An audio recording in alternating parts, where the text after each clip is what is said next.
독성의 이전 스텝 4에 관련된 이야기를 이어가겠습니다. 앞에서 우리가 독성 물질이 이제 몸에 들어와서 궁극의 독성 물질로 전달이 돼야 되고 그곳에서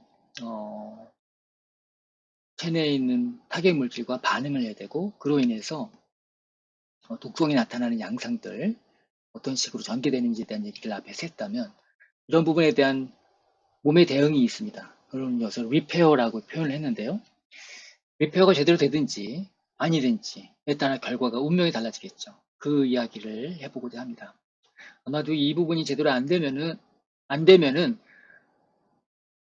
독성이 나타나는 것이 되겠죠. 리페어는 여러 단계로 이루어져 있고요.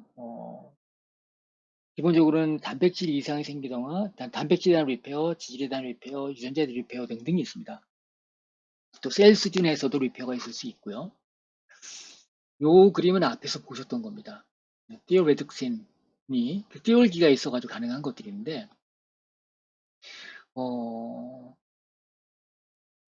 기본적인 어떤 방식들 보여주고 있죠. 여기서 띠올기가 있는데 외부에서 산화제가 왔다. 산화제라는 것들은 레디칼 이온이라고 해봅시다. 레디컬의 형태를 갖고 있든 아니면 다른 전자를 필요로 하는 것들 있죠. 그 전자를 여기서 얻습니다. 여기서 그러니까는 산화제니까는 남을 산화시키겠죠. 얘는 그걸 환원시켜주겠죠. 얘는 환원제에 해당됩니다. 산화제는 남을 산화시킨 것이고 환원제는 남을 환원시키는 것입니다. 환원이라는 말은 전자를 주는 거죠. 아무튼 얘가 작용을 함으로써 산화제를 전자를 주고서 자신은 산화되는 것이죠. 그래서 띄울기가 SS로 됩니다. 한 번 쓰고 버릴 수 없죠. 얘네들 재생해야 되는데 그때 이제 리듀싱 에이전트로서 효소가 작용하게 됩니다. 그래서 얘를 재활용하는 것이죠. 재활용할 때는 다른 NADPH를 활용해서 다시 재활용하게 됩니다. 물질은 다르지만 비슷한 양상으로 몸에서 그 환원을 담당하고 있는 그런 것이 있습니다. 글루타치온이 이런 경우에 해당된다고 볼 수 있겠죠. 메탈로티오네인도 그런 역할을 하는 것입니다. 지질에서 리피드에서 이런 어떤 문제가 생겼다면 앞에서 제가 말씀드렸죠. 그 리피드가 있는데 하이드록시 라디칼이 있어서 얘네들이 지질에 라디칼을 만들었다면 얘네도 연쇄 반응을 일으켜가지고 점점 더 이제 그 산화 손상을 증가시킬 수가 있습니다. 그러면 결과적으로 세포막이 손상되겠죠. 그러면 안 되니까 이 부분을 처리하기 위해서 앞에 말씀드렸었던 그 물질들이 출동할 수가 있습니다. 그래서 볼타레독신이 작용을 할 수가 있죠. 또는 글루타치온이 작용할 수가 있죠. 그래서 여기에 있는 불안정한 레디칼들을 안정화시켜주는 역할을 합니다. 그래서 지질을 회복시키는 역할을 할 수가 있는 것이죠. 이거 간단한 수선이라고 말할 수 있겠습니다. 일종의. DNA도 그렇게 할 수가 있습니다. 어떤 것들은 아주 간단하게 손상된 부위만 수리할 수가 있는데 그 손상 부위가 조금 심각하면은 더 많은 노력이 좀 필요하겠죠. 간단하게 어떤 부위에 이제 소소하게 뭐가 달라붙었다던가 아니면 엉켰다던가 하면 고기만 잘라내면 되는데 어떤 경우에는 문제가 되는 부위를 좀 드러내야 되는 경우가 있습니다. 경우에 따라서는 베이스 한 개가 필요할 때도 있고 베이스 여러 개가 될 때도 있죠. 그렇게 해서 이중 가닥으로 되어 있는 DNA에 있어서 한쪽 가닥에 문제 생겼을 때 이걸 싱글 스트랜드 브레이크라고 하는데 그런 경우에 손상된 부위를 말끔히 제거하고 새로운 연기를 끼워 넣는 방식으로 DNA 리페어가 일어나죠. 이건 이제 다음 유전 독성할 때 좀 자세히 다뤄보겠습니다. DNA는 이중나선이죠. 이중나선 모두가 손상될 수는 어떻게 할 것이냐. 싱글 스트랜드 브레이크의 경우에는 손상 부위가 얘네 몇 개, 염기가 몇 개 나간다고 하더라도 상보적으로 구성되어 있으니까 다른 쪽에 있는 정보를 통해서 복구할 수가 있죠. 두 개가 다 브레이크 됐을 경우에는 에러의 확률도 있을 수 있습니다. 단순하게 붙일 수도 있고 인근에 있는 다른 그 유전 정보를 카피해 와서 복구할 수 있고 좀 멀리 있는 곳까지 가서 카피해 오는 경우도 있습니다. 이런 식으로 아무튼 DNA 리페어가 일어날 수 있다는 것에 대해서 얘기 드렸고요. 미토콘드리아는 히스톤이 없고 이 리페어하는 기전이 충분하지 않아서 손상이 굉장히 취약합니다. 세포 수준에서 리페어에 대한 얘기를 해보겠는데요. 세포 내에 뭐 여러 세포 내 소기관들이 있죠. 그 소기관들이 이제 손상되면 그 안에서 식세포 작용이 일어날 수가 있습니다. 꿀꺽 삼켜가지고 라이소솜을 포함한 것들이 그것들을 나중엔 재활용하려고 이렇게 하는 것입니다. 경우에 따라서는 세포 전체가 될 수도 있죠. 이렇게 상처난 세포들을 대식 세포가 와서 마이크로페이지 같은 것들이죠. 와서 이를 꿀꺽 삼킵니다. 그렇게 해서 필요한 성분들을 다 해체한 다음에 나중에 재활용하는 방식으로 이루어집니다. 이런 부분들을 우리가 오토페이지라고 부릅니다. 신경세포를 재생하는 경우도 뭐 기본적으로는 같지만 어, 그 중추신경계에 있는 것은 똑같이 재생은 안 된다고 합니다. 엑소는 가능하다 하고요. 셀보다 조금 더 큰 단위에서 그 수선이 필요한 경우에는 그 셀들이 많이 필요하겠죠. 그러려면은 셀 프롤리퍼레이션이 돼야 되는데 셀 프롤리퍼레이션은 우리가 앞에서 그 셀 사이클을 돌리는 데 필요한 여러 유전자들을 돌려야 되고 이것은 맵카이네즈의 그 셀룰라 커뮤니케이션, 시그널 트랜스덕션이 필요한 부분입니다. 예를 들어서 간세포가 손상받으면은 여기에 이제 네, 오타가 있어서 바로 잡았습니다. 간세포가 손상되면은 트랜스포밍 그로스 팩터가 액티베이션 되고요. 그 다음에 인터루킨 6 이런 것들이 혈중에 이제 증가되겠죠. 그다음에 결과적으로 뉴클리오 팩터 카파 B가 활성화되게 되겠고 그리고 어, 이 야누스키나제라고 합니다. 야누스키나제 활성화돼서 결국에는 이제 CBP가 전사되는 쪽으로 갑니다. 그래서 그 얘가 이제 액티베이션 되면 그 아래에 이제 타겟 유전자들이 또 있는데 그것들이 연쇄적으로 활성화가 될 수 있습니다. 그래서 자세하게 아주 간단하게 표현했지만 화살표 표시한 이런 것들이 업 레귤레이션 됨으로 인해서 또는 액티베이션 됨으로 인해서 어, 셀 사이클이 돌아가는데 셀 사이클이 돌아간다라고 하는 것은 어, 이게 세포 분열이 체세포 분열이 지속적으로 된다고 볼 수 있겠죠. 우리 세포 분열은 간단하게 써놨지만 유전 정보를 더블링하고 그 다음에 분가 이사하는 것에 비유할 수 있겠습니다. 우리가 이제 양파 뿌리에서의 세포 분열, 전기, 중기, 후기 이런 것들이 이제 여기 M에 해당되는 것이고요. 실제로 이사를 하기 전에는 우리가 생활에서도 이삿짐을 싸야겠죠. 그 패킹하는 단계가 필요할 것이고 패킹하기 전에는 똑같이 유전 정보를 더블링 해야 되겠죠. 이 스텝이 굉장히 중요하죠. 세포 분열이 되는데 똑같이 카피된 셀이 필요한 거니까 만약에 그렇지 않다라고 한다면 큰일 나는 거죠. 그래서 유전자 그 더블링하기 즉 S기 전과 후에 세포는 체크포인트를 둡니다. 체크포인트를 둬서 셀 데미지가 있는지 또는 유전자의 혹시 동일한 유전자가 그대로 전달되는지를 확인합니다. 그래서 S기 전을 G1, S기 후를 G2라고 하고요. 다음에 G1과 G2 사이는 M기라고 합니다. 이렇게 사이클이 돌아가게 되는데, 돌아가는 것들은 사이클린, 그리고 그 CDK라는 그런 프로틴들이 정교하게 서로 조립됐다 떨어졌다를 반복하면서 이게 사이클이 돌아가게 됩니다. 일반적으로 이루어지는 방식인데,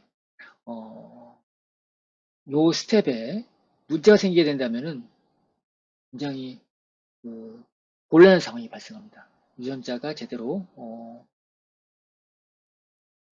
체크포인트가 제대로 안 된다면은 유전 정보에 이상이 있는 채로 셀 사이클이 돌아갈 수 있으니까 이건 굉장히 안 좋은 상황이죠. 그런 경우는 제대로 셀이 살 수가 없습니다. 그런 경우가 많기 때문에 그런 경우에는 이제 소멸시키는 에이포프토시스로 가야 되겠죠. 그리고 일반적으로 모든 신체에 있는 세포들이 항상 셀 사이클이 돌아가는 건 아닙니다. 필요에 따라서 셀 사이클이 돌아가야겠죠. 보통 뭐 휴면기라고 얘기를 해야 될까 모르겠지만 G0 상태에 있는 것들이 많은데 필요하면은 셀 사이클이 돌아가는 쪽으로 그래서 G0에 있다가 G1으로 이행을 하는 것인데 그 과정에 그 G0에 있다가 G1으로 이행하는 그런 부분이 이런 사이토카인들이 필요한 것들이죠. 그리고 이제 셀 데미지가 발생했다라고 한다면 또는 유해한 물질들이 나타났다라고 한다면 이런 것들이 액티베이션 되는 쪽으로 갑니다. 필요 없으면 이제 스탑을 해야 되는 것이고요. 이런 셀 프롤리퍼레이션을 하는 것도 시그널 트랜스덕션에 의해서 하고 멈추는 것도 어, TGF 베타라고 했는데요. 요런 거는 반대로 셀 프롤리퍼레이션을 종결시키는 쪽으로 갑니다. 그런 기능도 있다는 정도로 지금 이해하셨으면 좋겠습니다. 네, 트랜스폼 그로스 팩터인데요. 이게 알파냐 베타냐에 따라서 기능이 조금 다릅니다. 체내 인플라메이션도 우리 몸의 보호작용 중 하나입니다. 일반적으로 외부에서 패소젠들이 들어와서 문제를 일으키면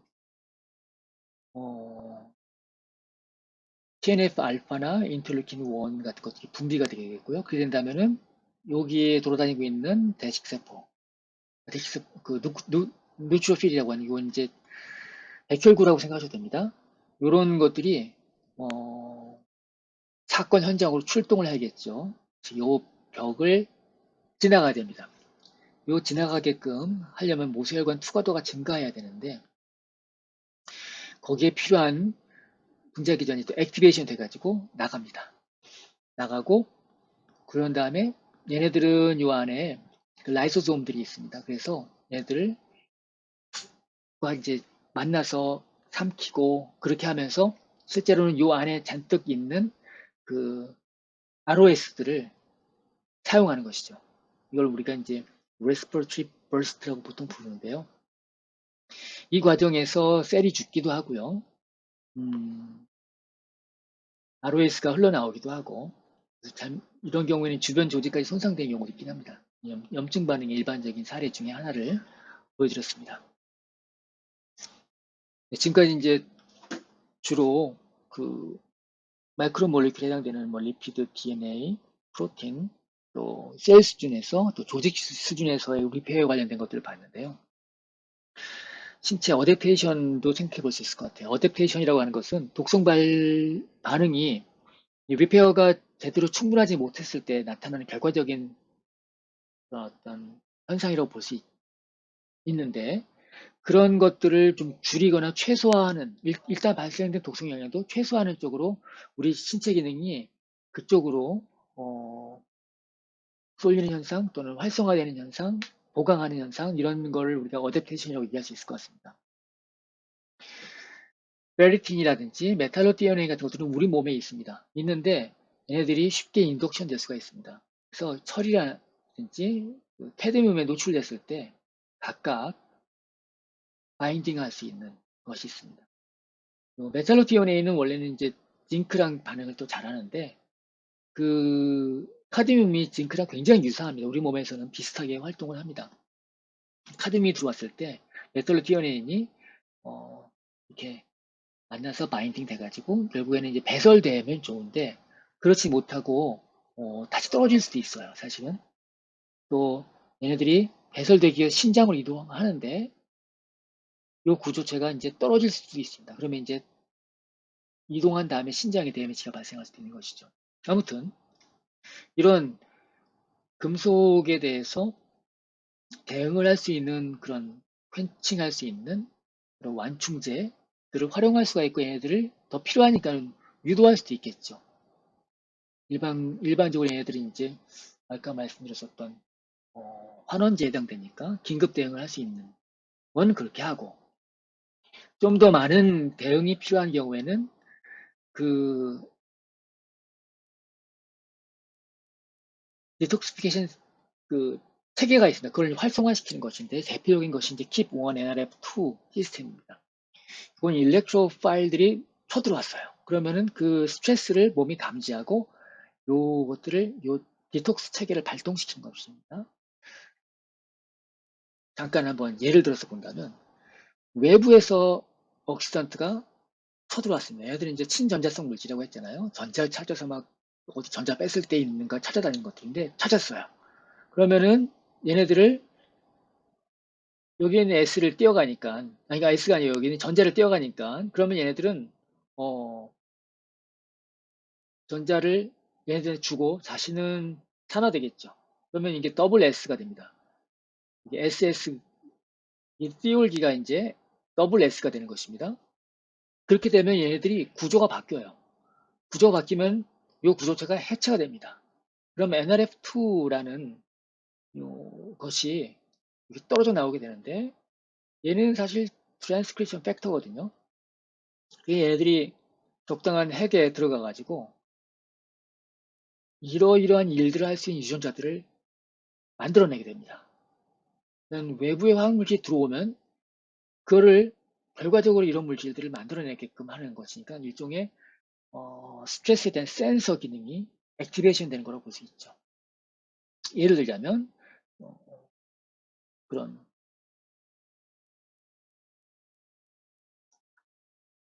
아까 그 레디칼에 대해서 퀸칭할 수 있는 티오레독신이라고 있었죠. 또 셀 바깥으로 내보낼 수 있는 그런 채널들 있고 또 글루타치온을 더 많이 만들어내겠다 이런 것도 있을 수가 있고요. 그 다음에 여기 있는 것들은 슈퍼옥사이드 애나이온을 비롯해서 라디칼들을 퀸칭시키는 데 필요한 효소들입니다. 또 이거는 레독스 사이클 아까 제가 찾아보라고 말씀드렸었는데 하이드로퀴논과 엔조퀴논 얘기를 했었잖아요. 그것들에서 레독스 사이클을 벗어나게끔 해줄 수 있는 그 효소들입니다. 요 NQO1이라는 거지. 그 이외에도 이런 외부에서 들어온 화학 물질들을 디톡스 시키는 그런 엔자임들이 있는데 이거는 다음 시간에 배울 것입니다. 아무튼 이런 계열들을 다 액티베이션 시키게끔 하는 거라고 볼 수 있습니다. 그래서 제가 이제 예비군이라고 표현했습니다. 어, 그런 작용들이 더 필요하니까 많이 만들라는 것이죠. 또 우리 몸에 그러한 것들이 더 필요할 수가 있습니다. 더 필요할 수가 있기 때문에 음, 그런 대응들을 하게끔 그쪽으로 몸이 더 많이 가게끔 하는 것이죠. 예민하게 있는 것인데 제가 설명은 많이 안 드렸지만 이건 히트샥 팩터인데요. 히트샥 프로틴이라는 것이 있습니다. 여러 가지 계열이 있는데 이 단백질이라는 것이 3차원 구조가 중요합니다. 그 기능을 하는 데 있어서. 근데 외부 화학 물질에 의해서 또는 ROS에 의해서 그 구조가 뒤틀릴 수가 있습니다. 손상을 받으면 뒤틀릴 수가 있는데 그럼 기능을 못 하겠죠. 그 뒤틀린 것을 우리가 unfold 되어 있다라고 표현하는데 그 unfold된 프로틴들을 고치는 역할을 하는 것이 히트샥 프로틴입니다. 그런 것들을 활성화시킬 수도 있죠. P53 이런 것도 역시 프로틴의 일종인데 얘는 이제 항암 유전자라고 불리기도 합니다. 그런 것들을 더 활성화시키기도 하고요. 또 이거는 이제 재건에 필요한 셀들을 많이 만들어내는 기능이 활성화되기도 하고 하는 것입니다. 설명드렸고 제가 DNA가 손상됐으면 그런 것들을 감지할 수 있는 기능들이 있다고 했는데 여기 ATM 또는 ATR 이런 것들이 이제 이 손상된 것들을 알아채는 우리 몸의 센서입니다. DNA 데미지에 대한 센서가 있으면 이런 것들 그 P53을 액티베이션 시키는 그런 역할을 할 수가 있는데 P53이라고 하는 것이 우리 몸에 굉장히 중요한 역할을 합니다. 특히나 이 전체 유전체를 지키는 가디언 역할을 한다 이런 얘기를 그렇게 표현한 사람도 있습니다. 아무튼 P53이 하는 여러 가지 기능들을 보여주고 있는데 일단 DNA가 문제가 생긴 상태에서 셀 사이클 돌리면 큰일 나겠죠. 일단 멈춰야겠죠. 잘 안 되면 에이팝시스 시키는 것들도 필요합니다. 또 고치는 DNA를 고치는 데 필요한 여러 가지 엔자임들, 일군들도 발동해야 될 것입니다. 그런 일들을 P53이 하고 있다. 그리고 이것들은 DNA가 데미지 되면은 액티베이션 되도록 돼 있다. 이것을 DNA 데미지 리스폰스라고 하는데 약칭 DDR이라고 표현하는 사람들도 있습니다. 우리 원전에 자세하게 나와 있으니까 이 부분을 찾아보시고 잘 정리해 주셨으면 좋겠습니다. 만약에 리페어나 어댑테이션이 잘 안 되면 어떻게 할 것이냐? 그러면 큰일 나겠죠. 작은 손상은 앞에 말씀드렸던 그런 치유 반응을 할 수가 있습니다. 어느 정도의 손상이 나도 우리 신체에 아까 말씀드렸던 그런 보호 기전들이 작동할 수가 있는데 뉴클리어 팩터 카파 B는 제가 맵키네이즈 패스웨이에서 설명드렸었죠. 셀 사이클을 돌리는 쪽으로 간다. 이렇게 말씀드렸고요. 또 NLF는 제가 킵1 NLF2 패스웨이에서 설명을 바로 앞에서 슬라이드에서 설명을 드렸습니다. 이거 이외에도 뭐 AP1이라는 그런 것들이 또 있어요. 얘네들이 이제 그 이렇게 트랜스크리션 팩터 역할을 하게 되는데 얘네들도 굉장히 기능이 많이 있습니다. 다양한 기능이 있는데 이러한 기능들이 발동되어서 같은 경우에는 이거는 못 고치겠다. 그러면 이제 세포 소멸로 문제된 것들을 소멸시켜 버린 경우도 있고 그 이외에 이제 이뮨 반응을 활성화시킨 것들도 있고 합니다. 그런 쪽으로 가는데 손상이 너무 광범위해요. 광범위해서 이거는 그냥 어보션 시킨 것이 낫겠다고 한다면 어보션 시킵니다. 에이팝시스로 나가는 것이죠. 아까 맵카이네즈 얘기를 들었는데요. 맵카이네즈의 경우에는 얘네들이 셀 사이클이 계속 돌아가면은 곤란합니다. 계속 돌아가면은 그 아까 ROS가 몸에 들어오면 이제 그게 이제 자동으로 돌아가게 되는 그런 회로도 있다고 했는데 일반적으로 아무리 정교하게 우리가 DNA를 복제를 하고 또 체크 포인트도 있다고는 하지만 100만 번에 한 번 정도는 자연적으로 발생할 수 있어요. 에러가. 하필이면 그런 에러가 이런 P53이라든지 또는 AP1이라든지 우리 몸에 굉장히 중요한 그런 리페어를 하든지 프로텍션을 하는 그런 엔자임에 발생한다면 이거는 굉장히 치명적인 결과가 초래할 수 있습니다. 셀 사이클이 지속적으로 돌아가는 것들은 안 좋아요. 해로운 결과가 나올 수 있습니다. 지속된 그래서 아까 말씀드렸던 이런 기전들은 짧은 기간 무사시에는 될 수 있지만 계속해서 이 반응들이 돌아가는 것은 결과적으로 더 해로운 일이 일어날 수도 있다. 이런 것들은 꼭 기억하시기 바랍니다. 파이브로시스는 제가 어디다 분류해야 될지 몰라서 일단은 오단을 해놨는데 파이브로시스는 섬유화라고 볼 수가 있죠. 생리적으로 손상이 된 부분들에 대한 치유 과정의 일종인데 이게 이 절차가 통제받지 않은 채로 일어날 수도 있습니다. 그러면서 이제 콜라겐이라든지 이런 섬유들로 원래 세포가 아니라 채워질 수도 있습니다. 그런 것이 간 또는 폐, 신장, 심장 이런 데에 일어나게 된다면은 그 기능이 굉장히 떨어집니다. 그러니까 폐 손상에서 우리가 아스키살균제 물질이 몸에 들어왔을 때 폐 조직이 많이 손상되고 파이브로시스가 일어나게 되면서 폐가 기능을 제대로 못하게 됐죠. 탄력도 떨어지게 되고 폐포 자리를 이 불필요한 콜라겐들이 채우게 되면서 그러면 이제 폐가 기능을 못하게 되니까는 호흡 부전으로 해서 죽게 되는 것이죠. 파이브로시스도 그렇다. 그런 것들이 원래는 어떤 정상적인 회복작용의 하나인데 이것들이 과도하게 발생을 하게 된다면 역시 안 좋은 결과가 될 수 있음을 설명을 하고 있습니다. 카르시노제네시스에 관련된 얘기는 우리가 챕터를 따로 구분해가지고 좀 들여다볼 만큼 중요한 내용입니다. 우리가 앞에서 문제가 생기는 셀들은 그 자체로 그냥 죽어버리던가, 네크로시스, 또는 소멸시키던가, 그걸 에파프토시스라고 했었죠. 근데 그렇게 안 되고 계속 진행이 될 수가 있어요. 문제가 있는 세포가 계속 갈 수도 있습니다. 그게 이제 유전 독성 쪽으로 가는 경우랑 비유전 독성으로 가는 경우가 있는데, 유전 독성이라고 하는 것들은 그 암으로 가는 것이 지노톡식한 칼시노제네시스 패스웨이도 있고, 넌 지노톡식한 칼시노제네시스 패스웨이도 있습니다. 지노톡식한 거는 유전자 자체에 어떤 이상이 발생하는 것이고요. 넌 지노톡식은 해당 유전자에 데미지가 발생하지 않지만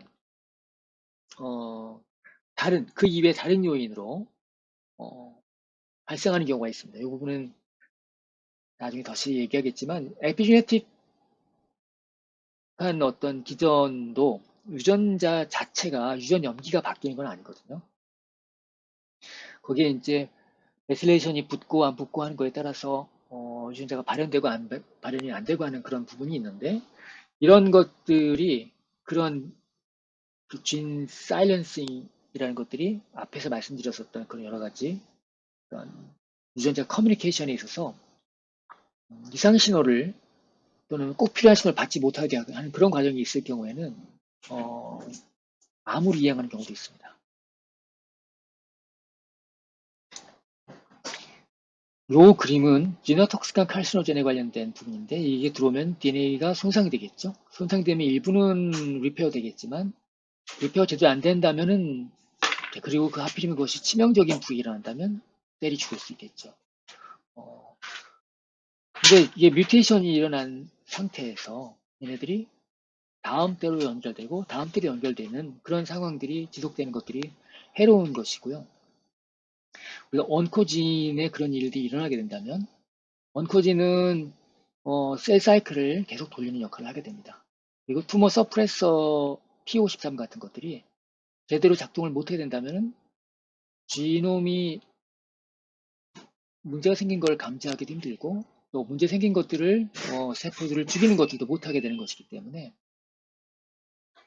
전체적으로 통제받지 않는 세포 성장이 일어나게 됩니다. 그거 결과가 바로 암이라고 말할 수 있죠. 이 부분은 이제 챕터 8에서 자세하게 얘기를 해보겠습니다. 이건 보충으로 해놓은 것들인데요. 네. 이 전체적으로 우리 몸에서 셀 사이클을 돌리는 데 기여하는 것들과 셀 사이클을 멈추는 데 기여하는 것들을 이렇게 색깔로 표시해놨어요. 브라운색으로 한 것들은 셀 사이클을 돌리는 데 기여하는 것들, 블루는 멈춘 데 기여하는 것들입니다. 그리고 여기에 이제 그 타원형으로 한 것들은 키나제이고 퍼즐처럼 된 것들은 트랜스크립션 팩터이고요. 그 다음에 이 네모 박스로 된 것들은 다 이제 프로틴이라고 보시면 되겠습니다. 정교하게 이제 반응을 해서 제가 한 번씩은 언급을 했던 것 같습니다. 요 프로틴, 레티노블라스토마 이외에는 다 한 번 말씀드렸는데 셀 사이클에 관련된 것들이죠. 결국에는 이쪽으로 여러 가지 유전자들을 액티베이션 시키는 쪽으로 가게 되는데 외부에서 온 환경적인 자극들 풀어서 말씀드리면 이거는 막 아플라톡신에 해당되는 거고요. 이거는 벤조에파이렌, 그 다음에 자외선, 이거는 나이트로사민, 이거는 벤조에파이렌, ROS, 그 다음에 다이옥신, TCD죠.